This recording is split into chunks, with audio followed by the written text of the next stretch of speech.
Muy buenos días, de parte de la Fundación Editorial El Perro y la Rana, del Ministerio del Poder Popular para la Cultura. Nos hacemos presentes hoy para el bautizo, la publicación de este libro de un periodista joven, de un periodista de esos que se ha atrevido a insurgir junto con muchísimos colegas hoy. Afortunadamente es una situación que ha venido creciendo a nivel mundial, un periodismo que se dedica a hacer las develaciones del capitalismo a nivel internacional y por supuesto ha estado colaborándonos al pueblo venezolano y a muchos pueblos en el mundo, como el de Nicaragua, al pueblo venezolano a través de Telesur en su periodismo ágil y veraz. Él se llama Alex Amprus Millán. En este momento está radicado en la ciudad de Casablanca, en Marruecos. Bueno, la obra de Alex Amprus, como les digo, es un periodismo ágil, un periodismo bastante corto, pero sustancioso, desde el punto de vista de quienes no conocemos la situación de lo que es el continente africano y los pueblos que en este momento llevan a cabo una rebeldía contra todo ese imperialismo que los ha apabullado todo el tiempo, igual que ocurre con nuestro continente centroamericano y suramericano, a nivel latino-caribeño en general. Alex Amprus nos presenta su obra y de ella nos quiere hablar el camarada Jesús García, bastante conocido en el ámbito también de la lucha y de la develación de lo que es el panafricanismo, de lo que es la lucha de nuestros pueblos africanos, diría yo, de lo que es la verdadera patria madre nuestra, de la humanidad entera. Entonces, bueno, le doy la palabra a Chucho García para que nos describa un poco lo que es esta lucha africana en la actualidad y lo que ha sido a través de las últimas décadas. Bueno, muchas gracias una vez más a Filben por esta invitación que me ha hecho. Esta invitación me la hizo directamente el viceministro Sergio Arria, que en este momento está en una misión y me dijo que le hiciera la segunda, como decimos aquí en Caracas, ¿no? No sé si Sergio en este momento no está viendo o Alex. Alex es de origen español y ha hecho, como decía nuestro compañero del Perro y la Rana, lo que es el periodismo militante, el periodismo a todo riesgo, el periodismo que no es de oficina, sino es sobre el terreno. Y precisamente Alex en este momento, haberse paseado por América Latina, el Caribe, ser testigo de tantas luchas que estamos dando, estuvo aquí en Caracas y entonces tiene una visión global de lo que está pasando, el tema de la guerra, quiénes son los perros de la guerra, quiénes son los que están detrás de todo eso. En el caso concreto de África, puedo decirle que en este momento estamos cumpliendo 138 años de lo que fue la conferencia de Berlín. ¿Y qué fue la conferencia de Berlín? La conferencia de Berlín fueron aquellos quienes sacaron y secuestraron millones de africanos durante 4 siglos y después de haber extraído no solamente la fuerza física, sino el extractivismo intelectual, porque las y los africanos no es como nos lo dicen en la historia que vimos aquí en Venezuela y en América Latina, que eran simplemente esclavos, que no tenían inteligencia, que la inteligencia, por ejemplo, de un africano de 25 años equivalía a la equivalencia a un niño de 5 años. Pero después de haber hecho todo eso, entonces se va a la famosa conferencia de Berlín en Alemania en el año 1884, donde de una manera bestial se van a repartir el continente africano. ¿Quiénes estuvieron allí? Estuvo Bélgica, estuvo España, estuvo Inglaterra, hasta el mismo Estados Unidos, que se quedó con una parte de África, una parte de Liberia, y comenzaron con ese reparto. ¿Hubo resistencia? Claro que sí la hubo, siempre ha habido resistencia en África. Entonces, esta zona en cuestión, lo que son los levantamientos que se vienen dando desde el año 2020, ¿no? Con Mali, luego con lo de Guinea, que llamamos la Guinea Sékou Touré, posteriormente Burkina Faso, ¿no? Y ahora Níger. Esto históricamente, para que ustedes se ubiquen más o menos, mucho antes de la colonización, todo eso era lo que nosotros vamos a conocer como el territorio Bambara, el territorio Mandinga, que aquí es malinterpretado. Cuando la gente quiere decir a otro, te pareces a Mandinga, te pareces el diablo. Una vez yo tuve que hablar con el presidente Hugo Chávez y decirle, presidente, Mandinga no es eso. Mandinga es una de las civilizaciones más importantes en la historia de África. Y tanto es así que todo ese territorio, en el año 1231, son los que van a producir la primera Carta de Derechos Humanos en la humanidad. No fue la francesa, 1231. Y fue la Carta de Kurukan Fuga. La pueden buscar por internet. La pueden buscar en francés, la Charte de Kurukan Fuga o la Carta de Kurukan Fuga. ¿Y qué decía la Carta de Kurukan Fuga, por ejemplo? Primero, respeto a la mujer. Muchas feministas, bueno, que están haciendo su lucha extraordinaria, pero buscan más las fuentes occidentales que las fuentes africanas. En la Carta de Kurukan Fuga se habla de eso. Otro de los elementos que se habla de la Carta de Kurukan Fuga, que hoy es uno de los problemas más graves que tenemos, que es el tema del ambiente, que es el tema del agua. Ya para el 2030 lo que nos queda es el 7% de agua dulce en el planeta. ¿Y qué decía la Carta de Kurukan Fuga en el año 1231? La protección de las aguas. ¿Por qué? Porque allí estaba un gran río, precisamente que lleva el nombre del libro de Alex, Níger, el libro Níger, que después efectivamente donde viene la palabra Nietzsche, porque muchos de ellos fueron secretarios de gobierno de Estados Unidos, entonces de una manera despectiva le decían Nietzsche, y aquí se puso de moda, aquellos que son más o menos de mi generación decían, oye, ese Nietzsche, pero en efecto los gringos lo hacían con un sentido despectivo. La protección de las aguas, la protección del río Níger. Y otro elemento esencial y fundamental que tiene que ver en el campo de los derechos humanos es el respeto a los prisioneros de guerra. 1231. Todo ese territorio y todos estos pueblos que en estos momentos se están levantando tenían también una concepción, ¿verdad?, de un gran líder que se llamó Sundiata Keita. Entonces, cuando yo veo todas estas rebeliones que se están dando, que Alex aquí le explica muy bien, ¿verdad? Yo hice un artículo reciente que se llamó La venganza de Sundiata Keita, porque fue el tipo que pudo articular todo ese territorio, hoy lo que es Níger, Burkina Faso, Senegal, Mali, Guinea Conakry, parte de Ghana, todo eso fue una concepción de Sundiata Keita. Y digo la venganza porque después del tema del colonialismo y la trata negrera, el secuestro, después el reparto bestial, criminal de África, ¿no? En la época de los 60 y los 60, de los 70 y de los 80, va a comenzar con un movimiento para oponerse sobre todo a la colonización francesa, porque estos países tienen algo especial que fue lo que Charles de Gaulle, ¿no?, cuando llegó a la presidencia de Francia, bueno, eso lo dividió como el África occidental francesa. Algunos se opusieron, por ejemplo, como Modibo Keita de Mali. Otros cedieron, como Leopoldo Sédar Senghor, aquel padre llamado de la negritud. Pero esa negritud era un hecho de hipocresía. Por eso cuando la gente aquí me habla de la negritud, ese término yo lo rechazo.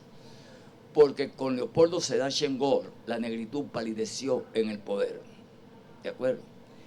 Y él no aceptó, y Modibo Keïta no aceptó, ni el de Guinea Conakry, Sékou Touré tampoco lo aceptó. Quisieron hacer su territorio totalmente aparte, ¿de acuerdo? Eso costó la vida de Modibo Keïta. ¿Ah? Eso costó, bueno, que luego hay un sistema de inteligencia francés, que eso Alex aquí en algún momento lo menciona, que es la Franciáfrica. La Franciáfrica es como la CIA para todo el mundo. Ellos te calculan todo. Entonces, cuando todos estos movimientos de los 60, los 70 y los 80, ellos comienzan a decapitar.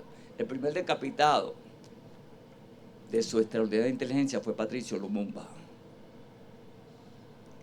comenzando los años 60. Los belgas eso lo planificaron muy bien. La decapitación intelectual de los verdaderos líderes de África, los que no se dieron, ¿entiendes? Sékou Touré tuvo toda la posibilidad de resistir, Modibo no. A Modibo, después que le dan el golpe de Estado por la Francia-África, lo envían a Kidal. Es como un desierto donde la temperatura, la cárcel, era prácticamente como 40 grados centígrados. Murió prácticamente achicharrado, Modibo Keïta. Pero luego va a surgir otra generación, una generación donde el único que quedaba resistiendo allí era Sékou Touré, que por cierto una gran cantante conocida por todos, Miriam Makeba, la del Pata Pata, se fue a vivir para Guinea Conakry, lo que llamamos como Guinea Conakry, con un gran líder afroestadounidense que se llamó Stokely Carmichael, que después se cambió el nombre a Kwame Touré, ¿no? Entonces Touré representaba como ese foco de resistencia. Luego con el tiempo se va a dar un levantamiento en Burkina Faso, ¿no? En la época que yo estaba de jefatura diplomática en Mali, tuve un año allí de jefatura diplomática, pude un poco conocer también todo el proceso que se estaba dando allí. Entonces, llego en un momento en el que la Francia-África va a derrotar, ahora no recuerdo el nombre del presidente de Mali. Y el presidente de Mali ya había hecho un contacto con Hugo Chávez, con Gaddafi, con Obasanjo, con Lula, y habían creado un bloque de poder alternativo que se llamó África-Suramérica, ASA, que aquí esa reunión se realizó en Margarita en el año 2009.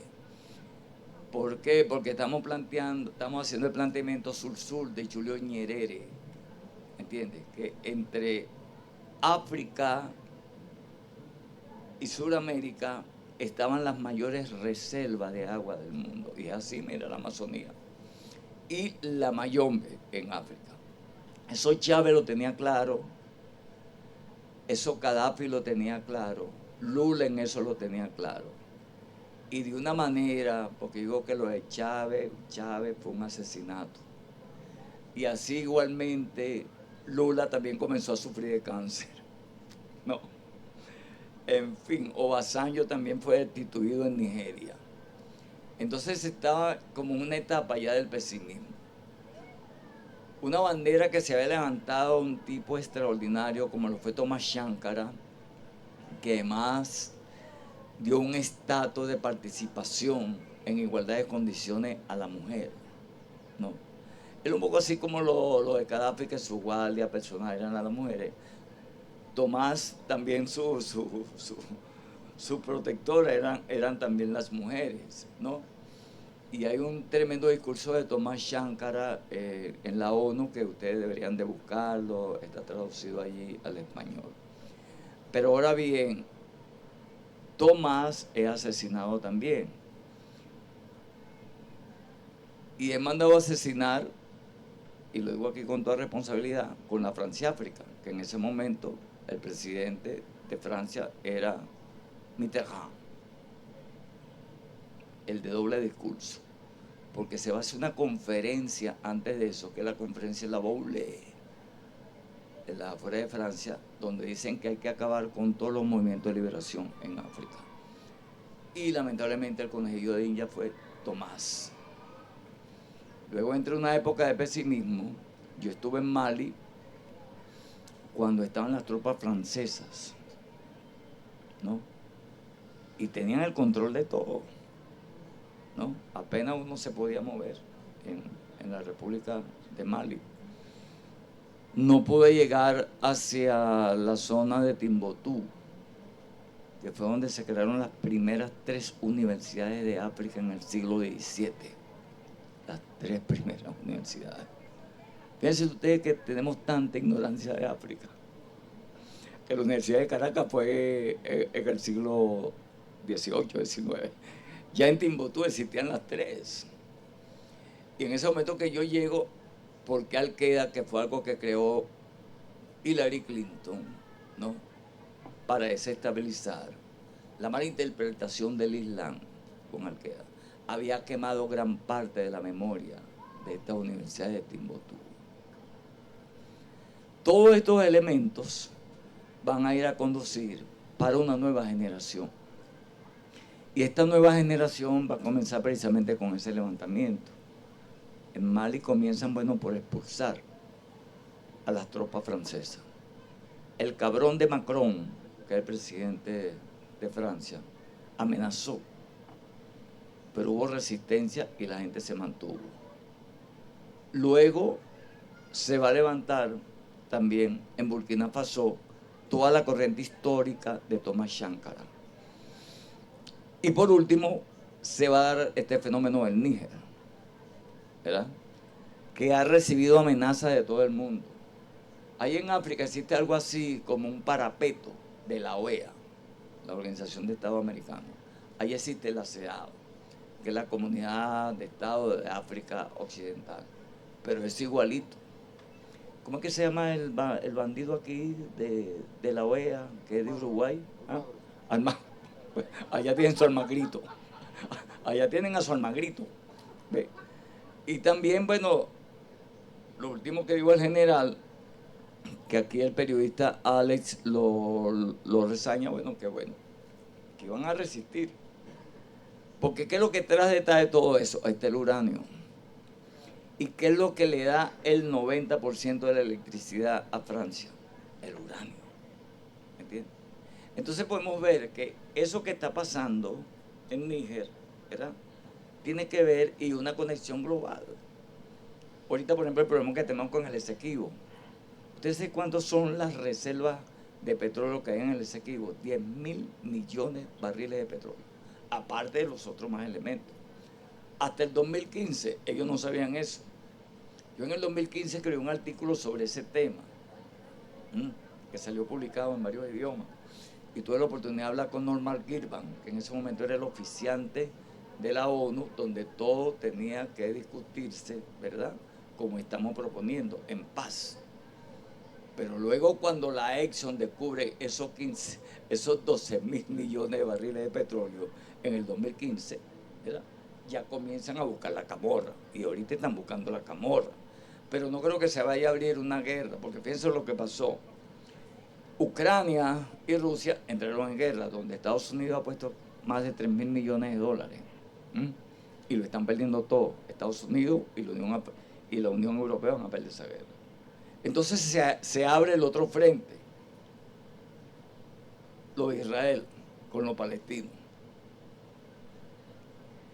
Y quizás no le conviene abrir un tercer frente de guerra aquí, aunque tiene la intención de abrirla.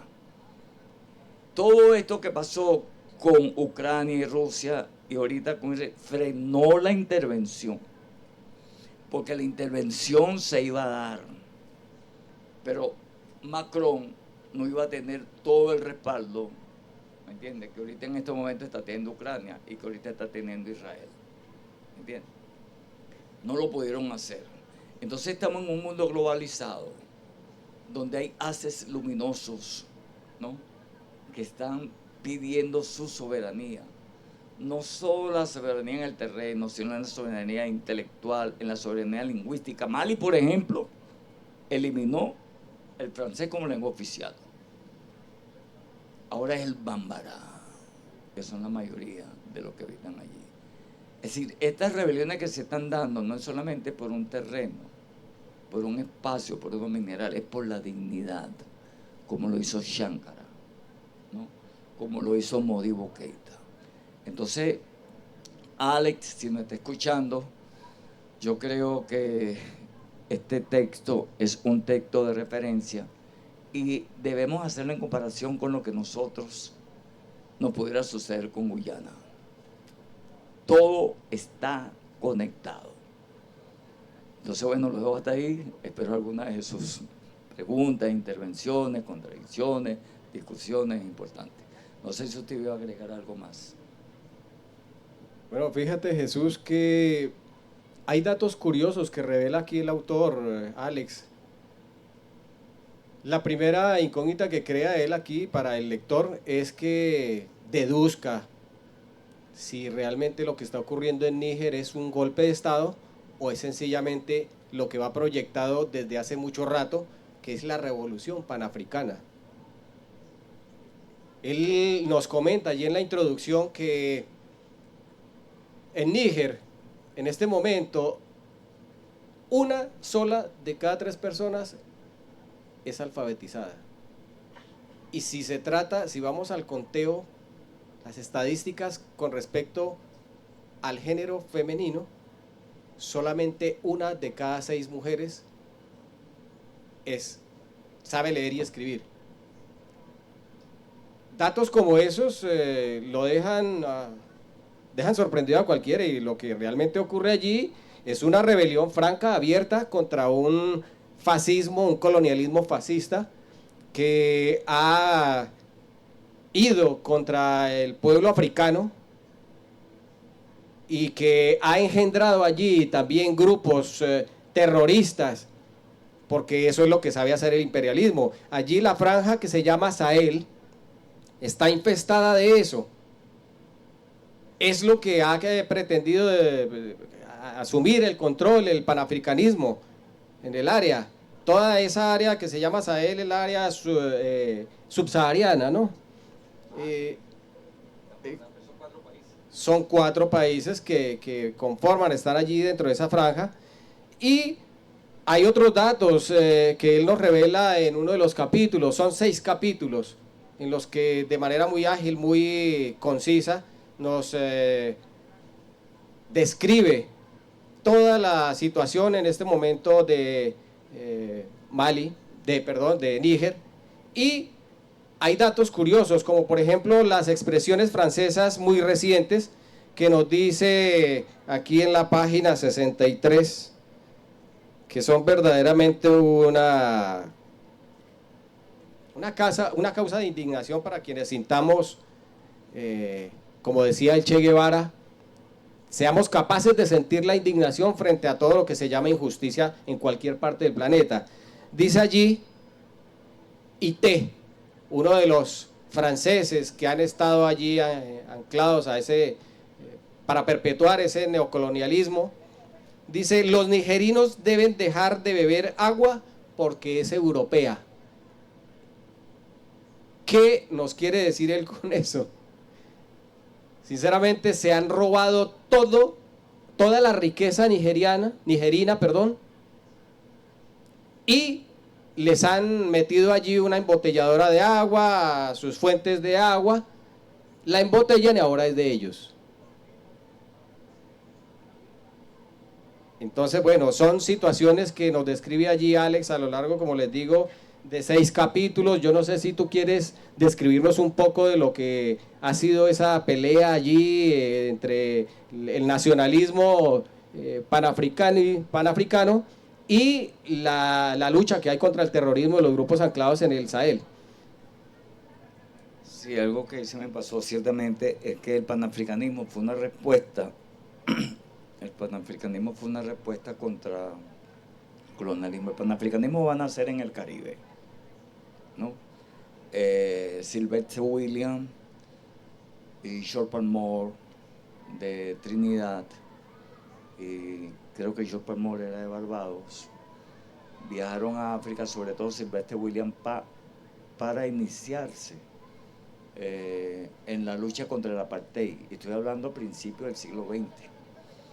Después de se va a dar una primera conferencia del panafricanismo, donde va a participar un afroestadounidense que se llama William Du Bois.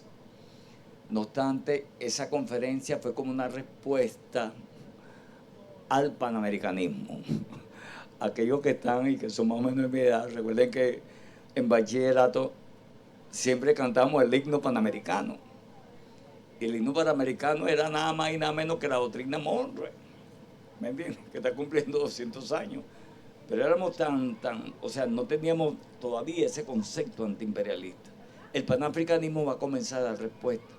Pero la conferencia esencial del panafricanismo, donde se va a poner la lucha contra el imperialismo, fue la conferencia de Manchester, que fue en el año 1945, donde se va a hablar por primera vez de antiimperialismo.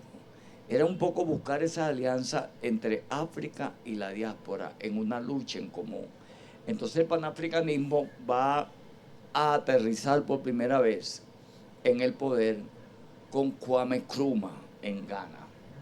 Entonces Nkrumah, ¿verdad?, va a lanzar unos planteamientos interesantes, ¿verdad? Nkrumah llegó allí, pero aún eso estaba bajo el asedio de los ingleses. Y en poco tiempo a Nkrumah le van a dar un golpe de Estado. Se lo van a dar los mismos ingleses, ¿ves? Porque los ingleses, porque son así, Europa no quería perder a África por su cantidad de recursos. Pero hoy el panafricanismo toma otras dimensiones. Y esas dimensiones hoy se plasman. No, porque hay dos tipos de panafricanismo. Yo digo el panafricanismo que actualmente se está haciendo en Ghana. Se está haciendo más como una cuestión de ir allá, llorar por la trata, por lo otro, pero tú nunca luego los ves que regresan a África a luchar por la liberación de África. Es una vaina que le criticó mucho a los afroestadounidenses, que se disfrazan de africanos, van allá, lloran por la trata, pero cuando se trata, de verdad, de echar plomo, como fue lo que hicieron los cubanos, cuando Angola pidió el apoyo, porque había logrado ya su independencia en el año 1975, ¿no? Entonces, la UNITA, apoyada por Estados Unidos, Mobutu se secó por los franceses y con los armamentos del régimen del apartheid quisieron desconocer la victoria de Agustino Neto, del Movimiento por la Liberación de Angola. Entonces, cuando Agustino Neto le pide a Fidel que le envíe refuerzo, y Fidel va a enviar aproximadamente 38.000 hombres y mujeres para defender la independencia de Angola. Ese es un rasgo de panafricanismo, que muy pocos los ven. O sea, esa es la puesta en práctica del panafricanismo. Y después de allí se pasó a los otros procesos de liberación, que va a ser Cuba, y sobre todo su mayoría afrocubanos, cuando también van a liberar Etiopía, ¿no?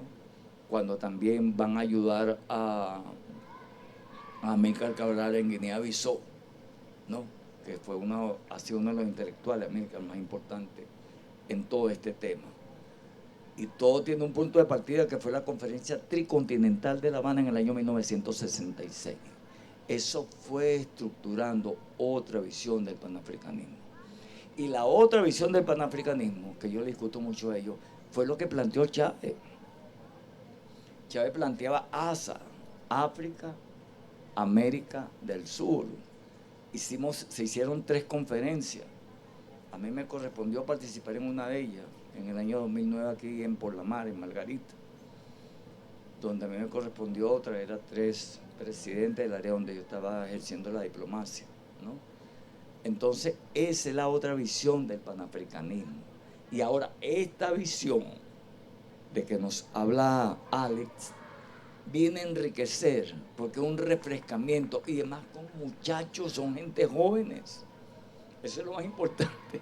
Claro, no es que los viejos no, en este momento no podamos hacer nada, ¿no? Pero son jóvenes, y son jóvenes militares, que decidieron exponer su vida, y que su vida está en riesgo, pero sin embargo hablan con una fortaleza extraordinaria.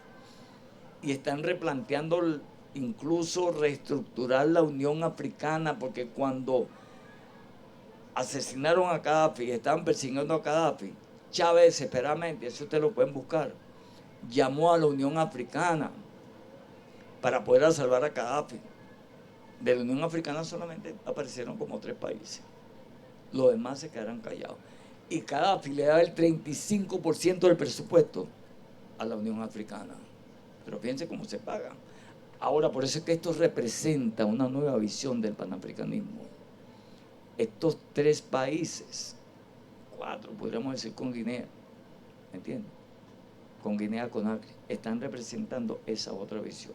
Por eso este trabajo de él y un poco nos encamina hacia otra nueva visión del panafricanismo que es importante en estos tiempos. No sé si va a agregar algo más. Sí, Googleón, ¿quieres aportar algo? Hola, buenos días. Yo quiero aprovechar la oportunidad para hacerle 2 preguntas al maestro Chucho sobre estos temas tan importantes.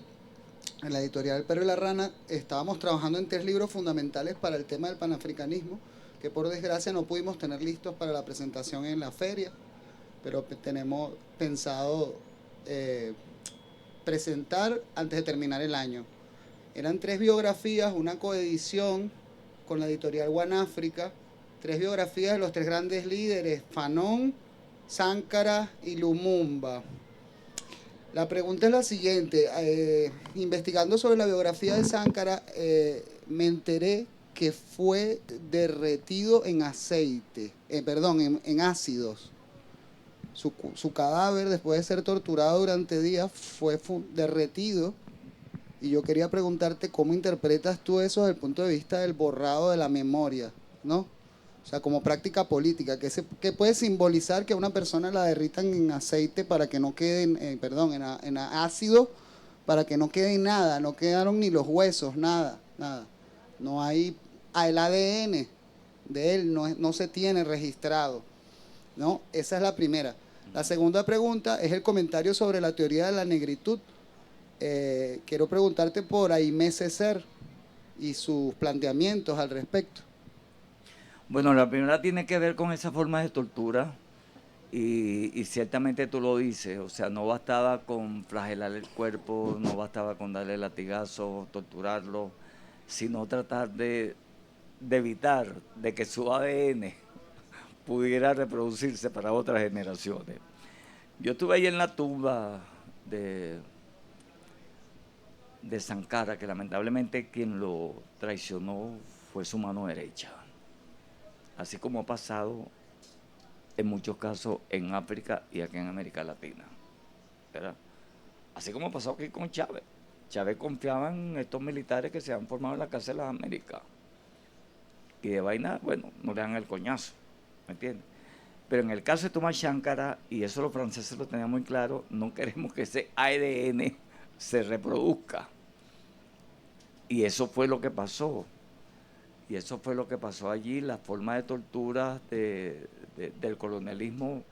Hay un documental que yo hice en Angola que se llama La Fuerza del Viento, ¿no?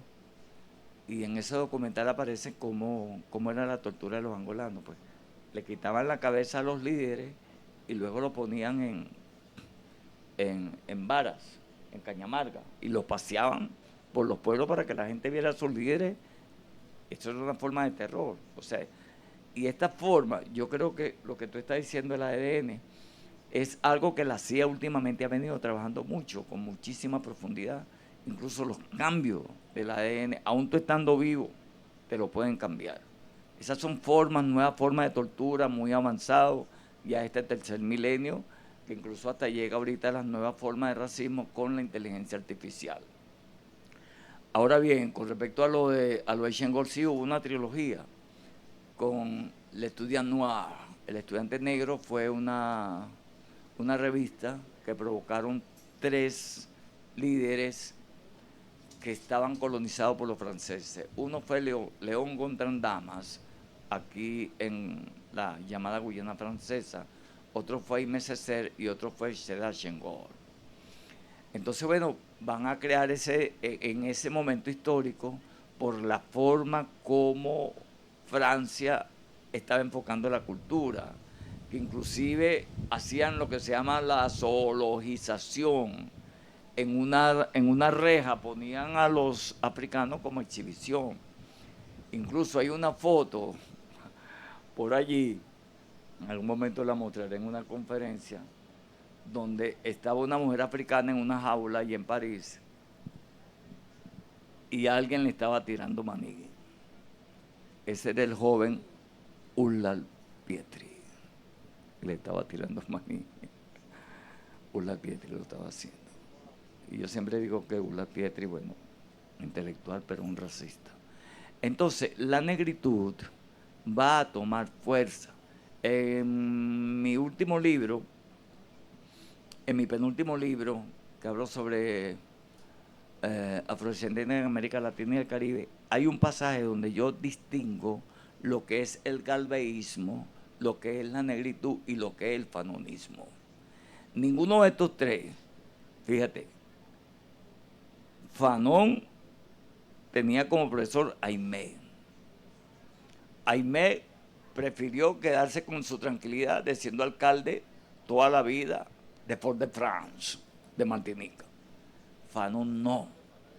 Fanon se fue a apoyar al Frente de Liberación de Argelia.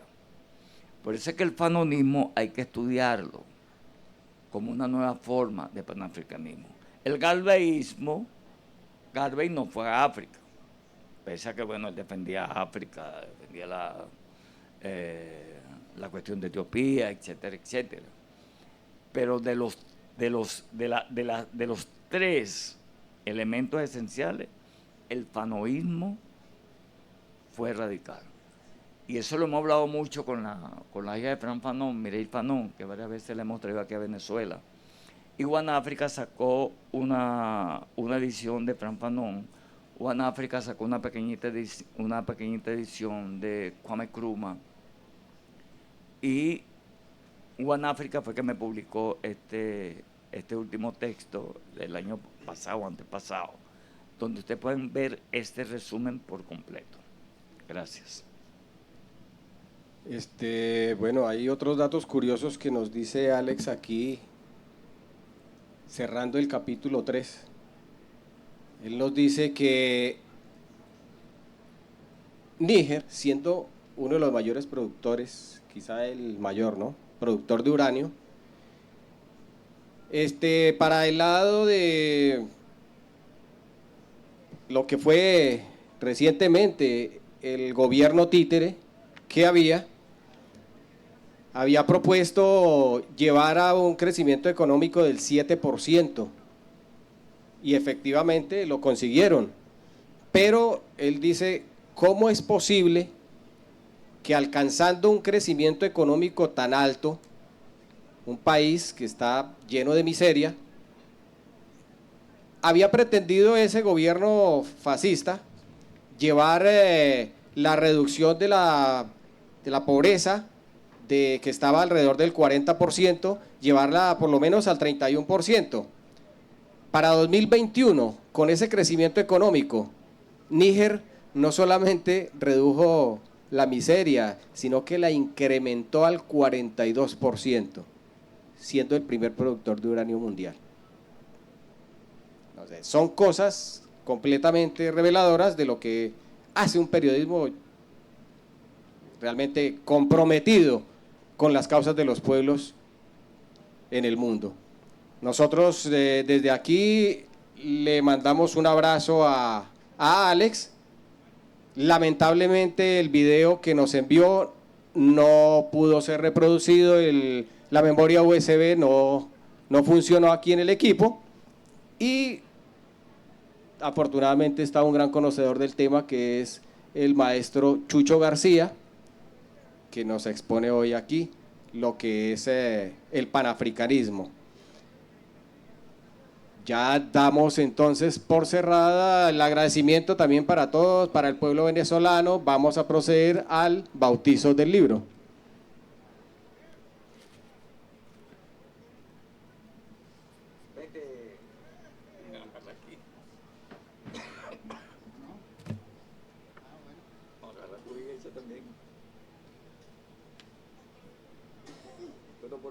ancestros y por nuestros líderes actuales en África. El panafricanismo está vivo. Muchas gracias, Alex, por este gran mensaje que nos ha dejado. Muchísimas gracias. Okay.